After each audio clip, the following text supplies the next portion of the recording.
আজকে ঢাকা ৮ আসনে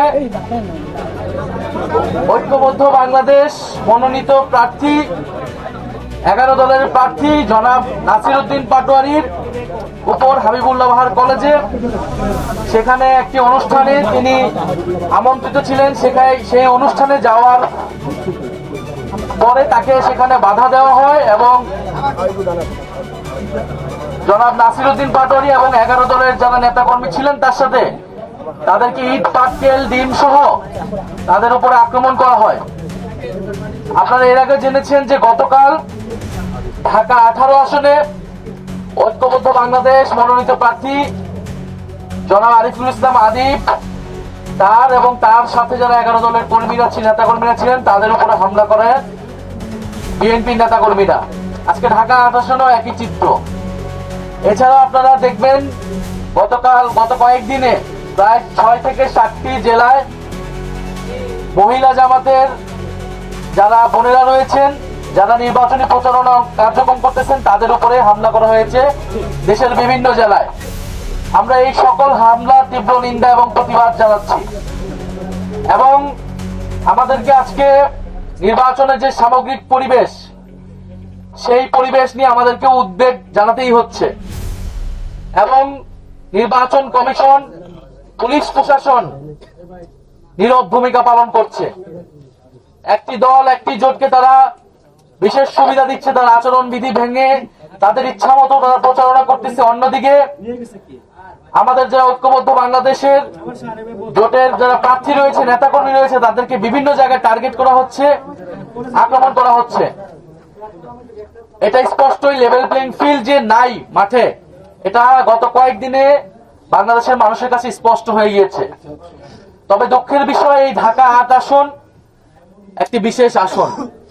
শরীফ ওসমান হাদী এই আসন থেকে স্বতন্ত্রভাবে নির্বাচনে অংশগ্রহণ করতে চেয়েছিলেন এবং শরীফ ওসমান হাদীর গায়েও ডিম মারা হয়েছিল, তাকেও নানাভাবে বাধা দেওয়া হয়েছিল। অনেক বাধার কথা তিনি মিডিয়াতে জনসম্মুখে আনেনও নাই এবং অবশেষে তাকে শাহাদাত বরণ করতে হয়েছিল এই 8 আসনে। আমরা গণ অভ্যুত্থানের পরে আমরা গণতন্ত্রের দিকে আমাদের যাওয়ার কথা ছিল। আমরা একটি সুষ্ঠু নির্বাচনের পরিবেশ থাকবে, সেখানে সুষ্ঠু এবং নিরপেক্ষভাবে নির্বাচন অনুষ্ঠিত হবে, এটি আমাদের প্রত্যাশা ছিল। কিন্তু আজকে আমরা দেখতে পাচ্ছি এনসিপির তরুণ প্রার্থীদেরকে টার্গেট করা হচ্ছে, হামলা করা হচ্ছে। আমাদের বোনেদের মায়েদের যারা আমাদের নির্বাচনের পক্ষে কাজ করে যাচ্ছে তাদেরকে টার্গেট করা হচ্ছে, কারণ তারা বুঝে গেছে পুরো বাংলাদেশের তরুণ সমাজ, পুরো বাংলাদেশের নারী সমাজ ঐক্যবদ্ধ বাংলাদেশের পক্ষে দাঁড়িয়ে গেছে। তারা ভয় পাচ্ছে বাংলাদেশের তরুণদেরকে, তারা ভয় পাচ্ছে বাংলাদেশের নারীদেরকে, ফলে তারা নারীদেরকে টার্গেট করছে, নারীদেরকে আক্রমণ করছে এবং যারা তরুণ প্রার্থী রয়েছে ঐক্যবদ্ধ বাংলাদেশের, বিশেষত যারা এনসিপির, তাদেরকে তারা টার্গেট করে আক্রমণ করছে। আমরা এখানে কোনো ভিকটিম কার্ড প্লে করতে আসি নাই। আমরা স্পষ্টভাবে বলতে আসছি, হুঁশিয়ারি দিতে আসছি, যদি আঘাত আসে তাহলে পাল্টা আঘাত আসবে। যদি নির্বাচন কমিশন নীরব ভূমিকা পালন করে, যদি পুলিশ নীরব ভূমিকা পালন করে, তাহলে আমাদের পক্ষ থেকে যা করণীয় আমরা তা করব। এক দলের প্রার্থীদের দিকে ডিম নিক্ষেপ করা হলে অন্য দলের প্রার্থীদের উপরও ডিম পড়বে। ফলে এখানে আমরা এই ধরনের কোনো পরিবেশ চাই না, কোনো মুখোমুখি কোনো পরিবেশ আমরা চাই না। আমরা চাই শান্তিপূর্ণভাবে সৌহার্দ্য এবং সম্প্রীতির রাজনীতি তৈরি করতে। আমরা একসাথে ফ্যাসিবাদ বিরোধী আন্দোলন করেছি।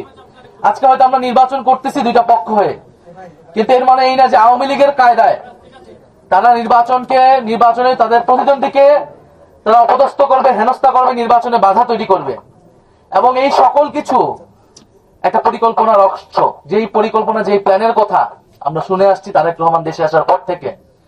সেই প্ল্যান হলো যে ঐক্যবদ্ধ বাংলাদেশ যেহেতু জনপ্রিয়তার শীর্ষে আছে, তাদের প্রার্থীরা জনপ্রিয়তার শীর্ষে আছে, ফলে তাদের প্রার্থীকে আক্রমণ করা, হেনস্থা করা, গণসংযোগে বাধা তৈরি করা, নির্বাচন কমিশন এবং মিডিয়ার উপর চাপ তৈরি করা এবং নির্বাচনকে একপাক্ষিক করা, নির্বাচন ভোট কেন্দ্র দখল করা এবং নির্বাচন ফলাফল নিজেদের দিকে নিয়ে যাওয়ার চেষ্টা করা।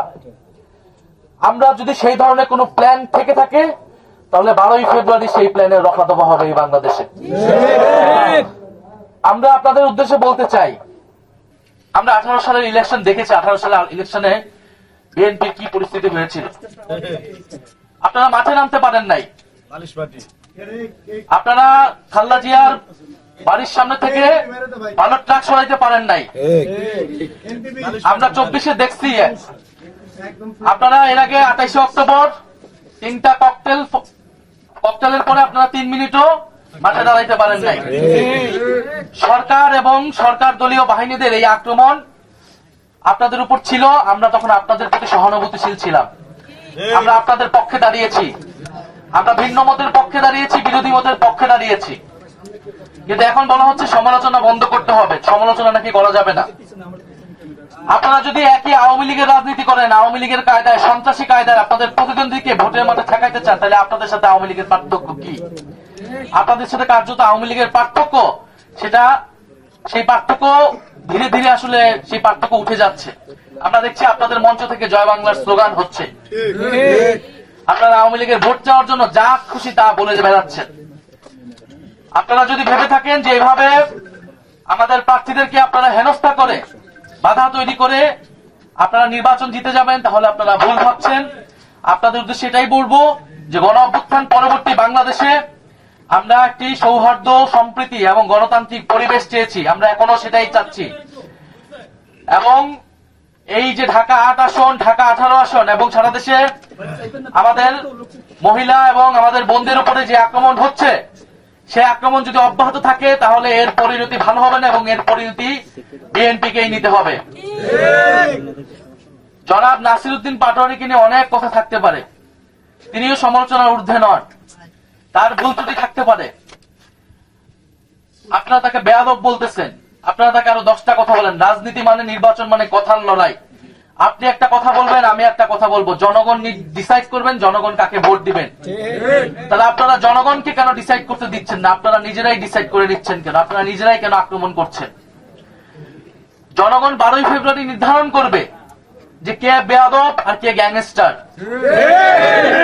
কে সন্ত্রাসী আর কে জনগণের পক্ষে কথা বলে যাচ্ছে।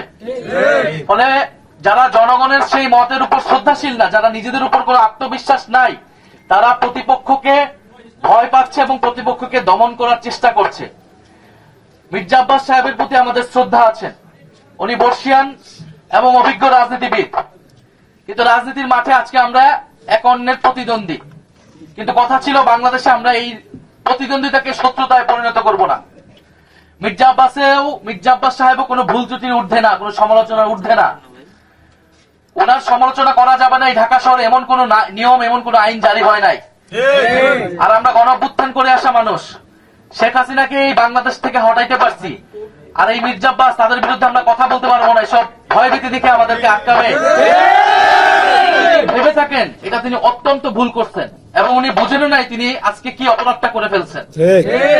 মির্জা আব্বাসের ইতিহাস আমরা জানি। আমরা ওই ঢাকা শহরে বড় হয়েছি। জিয়াউর রহমান মির্জা আব্বাসকে ডেকে একটা হুন্ডা এবং 30 টাকা দিয়ে বলছিলেন আমার সাথে রাজনীতি করো এবং ইলেকশনে কাজ করো। ওইখান থেকে তার রাজনীতির যাত্রা বিএনপির সাথে। সেই জায়গা থেকে তিনি ঢাকা শহরের সাম্রাজ্য তৈরি করছেন। এই সাম্রাজ্য কিভাবে হয়েছে এই বাংলাদেশের মানুষ জানে, ঢাকা শহরের মানুষ সেটা জানে। ওনাদের উচিত ছিল গণ অভ্যুত্থানের পরে জনগণের সামনে তাদের অতীতের সকল অপকর্মের জন্য ক্ষমা চাওয়া এবং তারপরে নতুন করে রাজনীতি শুরু করা। তারা জামাতকে অতীত নিয়ে অনেক কথা বলে, তাদের নিজেদের অতীত কিন্তু বাংলাদেশের মানুষ ভুলে নাই। 2001 থেকে 6 যে দুঃশাসন তারা তৈরি করেছে সেটা কিন্তু বাংলাদেশের মানুষ ভুলে নাই। ফলে অতীত ধরে কথা বলতে সবার অতীত ধরে কিন্তু আমরা কথা বলা শুরু করব। ফলে মির্জা আব্বাস সাহেবের প্রতি আমাদের আহ্বান থাকবে, অনুরোধ থাকবে, আগে যা করছেন সেই আচরণ যদি পরিত্যাগ করতে না পারেন তাহলে কিন্তু এবার নির্বাচনে এটার পরিণতি ভালো হবে না। এবং বিএনপির মির্জা আব্বাস সহ এই বিভিন্ন সিনিয়র নেতৃবৃন্দ তারা গত 16 বছর আওয়ামী লীগের সাথে আপোষ করে রাজনীতি করেছে। আপনারা দেখবেন তাদের বেশিরভাগের ব্যবসা বাণিজ্য সবকিছু আওয়ামী লীগের লোকদের সাথে সংশ্লিষ্ট এবং তারা নিজেদের ব্যবসা বাণিজ্য, অর্থ সম্পত্তি টিকানের লোভে, টিকানের কারণে, নিজেদের স্বার্থের কারণে তারা হোল হার্টেডলি কখনো রাজপথে নামে নাই, মাঠে নামে নাই। ছাত্রদল, যুবদল, বিএনপি, তৃণমূলের নেত্রীরা, নেতাকর্মীরা জীবন দেওয়ার জন্য প্রস্তুত ছিল। কিন্তু এই মির্জা আব্বাসের মতো নেতারা ঢাকা শহরে কোনো গ্রিন সিগন্যাল দেয় নাই। গণ অভ্যুত্থানের সময় তারা মির্জা আব্বাসদের জন্য অপেক্ষা করে নাই। ছাত্র শিবির, ছাত্র দল, গণ অভ্যুত্থানের বৈষম্য বিরোধী সকল নেতাকর্মীরা জনগণের জন্য রাজপথে নেমে গিয়েছিল। ফলে মির্জা আব্বাসের যে ব্যাংক ব্যালেন্স, তাদের যে ব্যবসা, তাদের যে সাম্রাজ্য, সে আওয়ামী লীগের সময় পুরোটাই ইনটেক ছিল। এবং বেশিরভাগ বিএনপি নেতাকর্মীদের আপনি দেখবেন খুঁজলে একই জিনিস পাবেন। একমাত্র ব্যতিক্রম ছিলেন বেগম খালেদা জিয়া। এই জন্য তাকে কি অবস্থা ছিল, কারাগারে তাকে মৃত্যুর মুখে পড়তে হয়েছিল। ফলে আমরা সেই অতীত ধরে কথা বলতে চাই না, বলতে গেলে অনেক কথা বের হয়ে যাবে। রাজনীতির মাঠে এসেছি, সুষ্ঠু নির্বাচন চাই। শরীফ ওসমান হাদী এই ঢাকা ৮-এর মানুষের ভোটাধিকারের জন্য, গণতন্ত্র প্রতিষ্ঠার জন্য জীবন দিয়ে গিয়েছেন। এই একই লড়াই আমরা কন্টিনিউ করতে চাই। কিন্তু আজকে যেটা হয়েছে এটা খুবই দুঃখজনক, খুবই ন্যাক্কারজনক, এবং এটা অস্বীকারের চেষ্টা আরো বেশি ন্যাক্কারজনক। হাবিবুল্লাহ বাহার কলেজে একেবারে চিহ্নিত ছাত্রদলের ক্যাডার সন্ত্রাসীরা এটা পরিকল্পনা করে এটা করেছেন। মির্জা আব্বাসের নির্দেশে, তারেক রহমানের সম্মতিতে এই ঘটনা আজকে ঘটেছে। ফলে আপনারা একদিকে ভালো ভালো কথা বলবেন স্টেজে উঠে, আরেকদিকে আপনারা বিরোধী, আপনাদের যারা বিরোধী রয়েছে, প্রতিদ্বন্দ্বী রয়েছে, তাদেরকে আপনারা দমন করবেন সন্ত্রাসী কায়দায়, আওয়ামী লীগের রাজনীতিকে পুনর্বাসন করার চেষ্টা করবেন। এইটা আমরা বাংলাদেশে হইতে দেব না। ফলে আজকে আমরা হুঁশিয়ারি দিচ্ছি নির্বাচন কমিশনের প্রতি। আমরা দেখতে চাই এটার ব্যবস্থা তারা কি নেয়, কলেজ প্রশাসন এটার কি ব্যবস্থা নেয়, এবং বিএনপি দলীয় ভাবে এটার কি ব্যবস্থা নেয়। এরপরে বাকি জবাব আমরা রাজপথে দিব, আমরা 12ই ফেব্রুয়ারি ইলেকশনে দিব। আর আপনারা দেখতে পাচ্ছেন যে আমাদের এই ভাইয়েরা, ওনারা আহত হয়েছেন